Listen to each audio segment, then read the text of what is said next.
আসসালামু আলাইকুম সুপ্রিয় দর্শক শ্রোতা, আজকে আমরা জানব 2025 সালের রমজান মাস কখন, কত তারিখ আর কতদিন বা বাকি আছে। চলুন জেনে নিই। তার আগে আপনি যদি আমার চ্যানেলে নতুন হন, চ্যানেলটি সাবস্ক্রাইব করবেন। জাযাকাল্লাহু খাইরান। দীর্ঘ 11 মাস পর আমাদের মাঝে ফিরে আসে রমাদান মাস।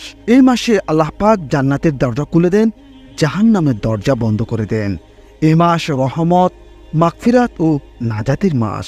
পবিত্র মাহে রমাদান মাস মুসলমানদের কাছে এই মাসের গুরুত্ব, তাৎপর্য অত্যাধিক।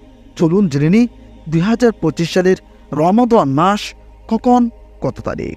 2025 সালের রমজান মাস শুরু হবে 1 মার্চ, রোজ জুমাবার 2025। আমি আবার বলছি, 2025 সালে রমজান মাস শুরু হবে 1 মার্চ 2025, রোজ জুমাবার। সুপ্রিয় দর্শক শ্রোতা, আরবি দিবসগুলো যেহেতু চাঁদের উপর নির্ভরশীল, সেহেতু 2-1 দিন এদিক সেদিক হতে পারে। আশা করি বুঝতে পেরেছেন। সকলকে আল্লাহ হাফেজ। আসসালামু আলাইকুম ওয়া রাহমাতুল্লাহ।